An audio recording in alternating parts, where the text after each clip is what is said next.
Today, let us see about the class 8 second lesson land, soil, water, natural vegetation, and wildlife resources lesson.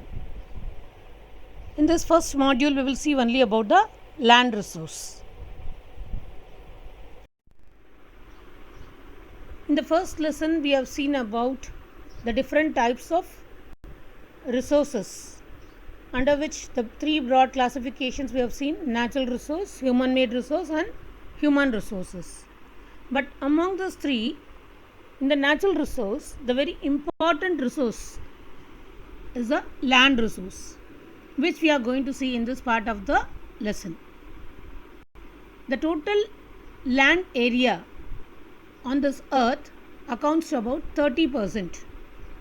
The total area of the earth's surface, if you take 30% of the area, is covered by land, and these are the places where people live. And have you noticed the population distribution is not same throughout the world? The highest populated country is China, the second highest populated country is India, and there are countries where they have very less population. Why? What can be the reason for this uneven distribution of population?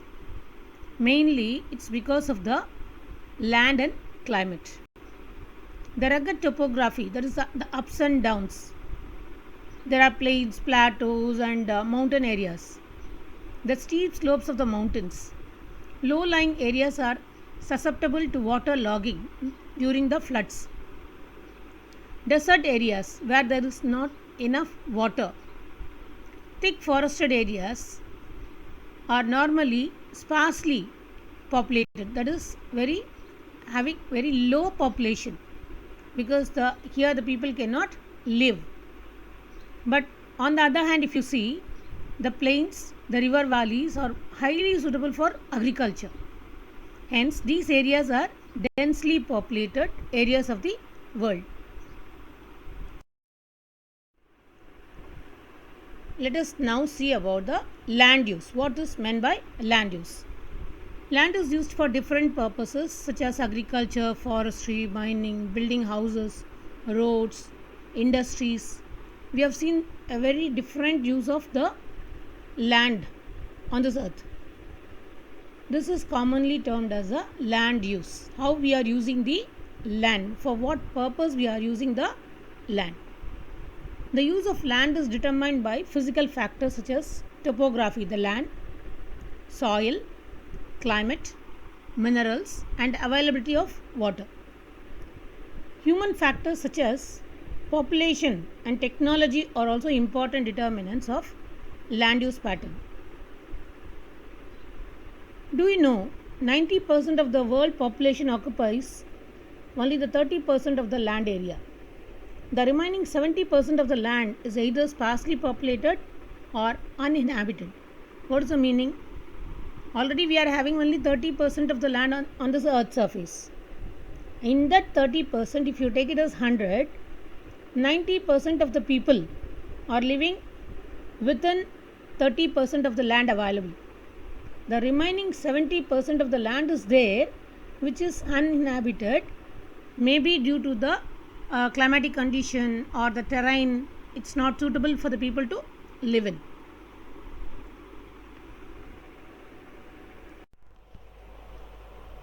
Land can be divided on the basis of private land or community land. Actually, the private land is owned by the individuals. If I own a piece of land, it's mine, it's my property, it's a private land.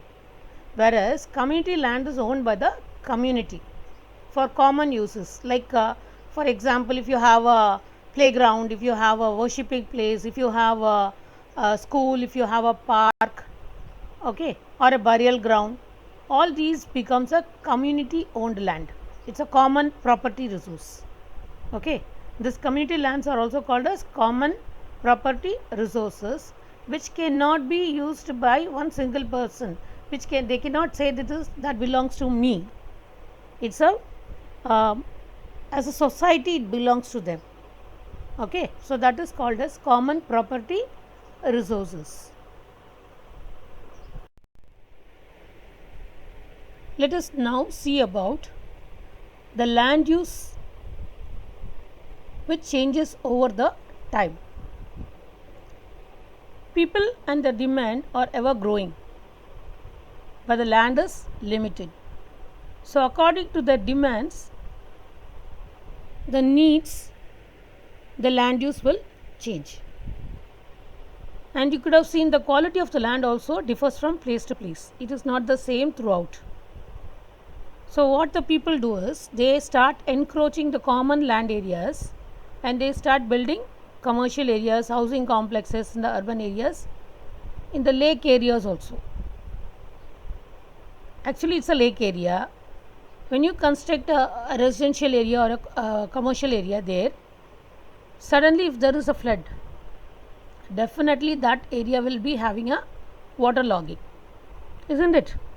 So, it's our priority what we took the lake which was there earlier and we have changed that land into a residential or commercial purpose. So, when the flood comes, definitely that area will be flooded. And to expand agricultural land in the rural areas, people deforest the forested area. Today, these vast changes in the land use pattern also reflect our cultural changes in our society. These major threats are caused by the humans to the environment. Just because of our agricultural and constructional activities, we are leading this environment to have a land degradation, landslides occur, soil erosion occurs, or desertification of the land. So, these are the major threats to the environment. Due to the intervention of human being, if they leave the land as a resource naturally, it will be fine. But we are disturbing the land, we are changing the land use as per our needs, and that affects the environment. Here you can see the change in the land use over time, how changes have occurred from a village to a city area, metropolitan city area, like how it has become. In the first picture you can see how the land is full with greenery, one side forest area, one side agricultural land, and people are having the primitive methods of cultivation, and houses also, if you see, it's only huts. In the second picture, if you see, they have improved a little bit by constructing the houses, and you can see the forest area has been deforested, and due to this buildings which are constructed, you can see the electrical poles also there. So, this area got the electricity, and from there if you go to the third picture, it is nearly looking like a town area. Okay, from a village it has come to a town area. Here you can see the greenery has decreased a lot. Okay, a very less percentage of greenery only you can able to see in this picture 3. And coming to picture 4, totally it is concrete buildings, concrete forest with flats, and it is looking like a metropolitan city. Okay, so here you can see how the land use has changed over the time from a village to a city area. Here comes the need for conservation of the land resource. I think you know what is conservation by this time. We have seen in the first lesson itself. So, how can we preserve it for the future? Growing population and their ever-growing demands has led to the large-scale destruction of forest cover and arable land. Agricultural land is converted into a residential area or a factory area. Okay, and forest area are deforested, and all these have created a fear of losing this natural resource. So, it's very important at the present rate of degradation of land, the land resource should be checked. You must take some appropriate measures to control this land degradation. So what can be done? Instead of deforestation, we can go for afforestation, planting more and more saplings and growing the trees. Land reclamation, reclaim. Okay, already once it was a forest, we have deforested that area. So now what we can do again, we can plant the sapling and grow the trees and make that area again into a forested area. So that is called land reclamation. And regulated use of chemicals and pesticides and fertilizers will enable that soil quality also to improve. Or else what will happen, if the soil quality becomes, it becomes a it is infertile, it becomes, then you can't use the land. So soil also should be taken care. And check on the overgrazing. Okay, you must check, you must not allow the grazing, overgrazing to take place in a grassland area.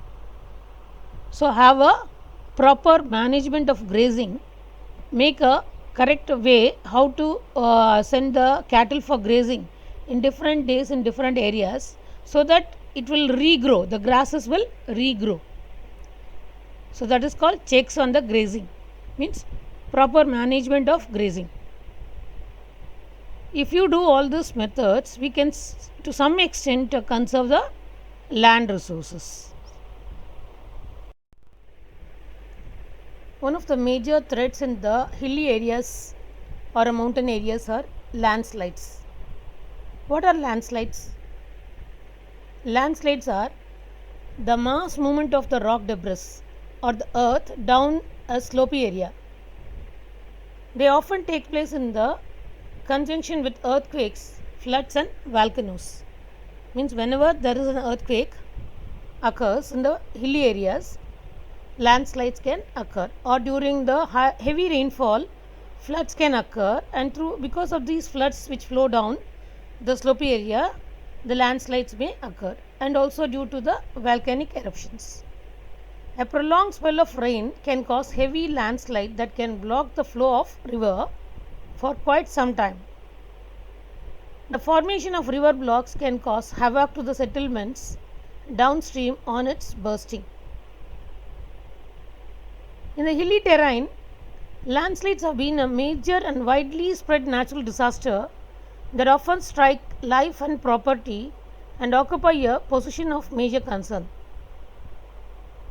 Now you are going to see a video from National Geographic Channel about the landslides, how suddenly it occurs, and what all the damages caused due to this landslides. So watch that video fully and you will get a clear idea of what is a landslide and how it occurs. Portland, Oregon, February 1996. A mountain begins to move, and for a contractor and his son, there's only one option: get out of the way fast.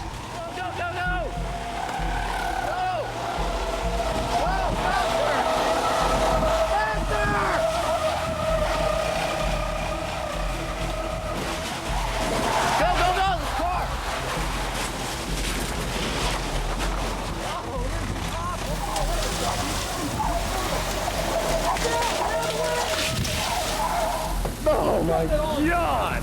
They had just gone head to head with one of nature's most powerful and destructive forces, a landslide. The surface of our planet is constantly reshaping itself, and landslides are a major reason. They strike wherever the soil is loosened by rain or tugged by gravity. It can be a rockfall or a raging river of mud. But wherever the ground fails, it can result in massive destruction. On average, landslides kill more than 8,000 people every year around the world. They can crash down without warning and travel for several miles. In the U.S., landslides occur in all 50 states, but some places are more dangerous than others. Landslides usually follow other natural disasters like volcanic eruptions, earthquakes, wildfires, storms, and floods. Steep slopes are obvious places for landslides, as are areas that have been hit by landslides before. But they also frequently occur where people have radically altered the landscape. Hills stripped of vegetation, slopes modified for roads and buildings. And as our cities and towns expand further, landslides become more frequent and more destructive. In 1998, disaster struck the Southern California suburb of Laguna Niguel. Few realized that the man-made hill beneath them could fail. The ground, eroded by heavy rains, began to give way, and the houses came crashing down. 7 were seriously damaged, and 5 of them tumbled down the cliff face. Though the ground cracked and the earth plummeted, no one was injured. The residents of Laguna Niguel were lucky. They still had their town. The following year in Venezuela, torrential rains triggered widespread landslides across a 25-mile-wide strip of coastline in the state of Vargas. Communities were buried under waves of mud and debris. It's estimated that 30,000 people were killed, around 10% of the area's population. Accurate death tolls were difficult to establish because so many people vanished under the mud or were swept out to sea. Though the catastrophe was on a massive scale, it is by no means unique. Such disasters have happened before and will happen again. As long as the earth continues to move, people will live with the threat of landslides.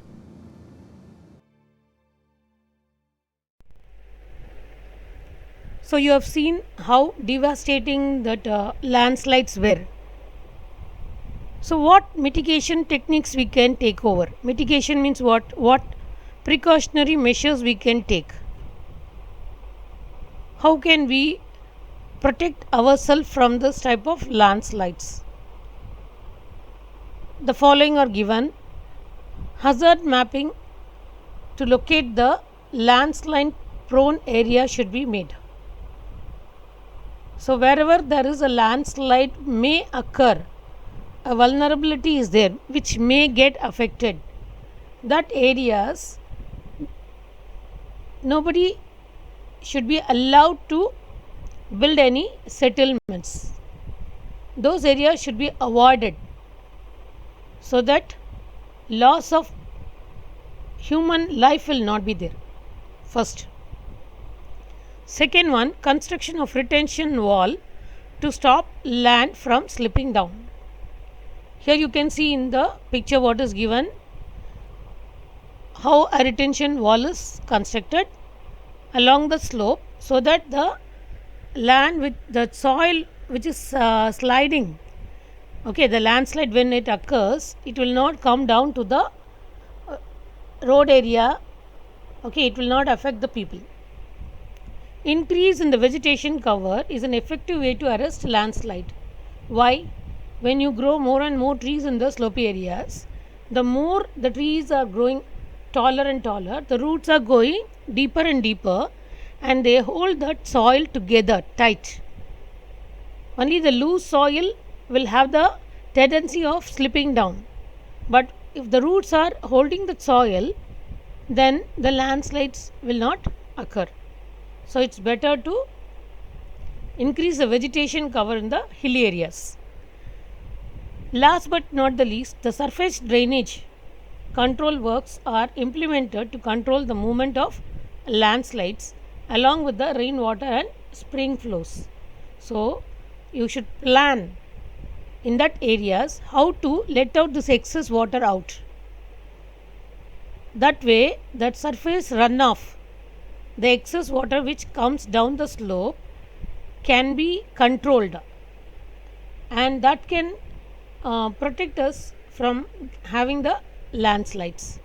So we come to the end of this module where we saw about the land as a resource. In the next module, we will see about the soils. Thank you.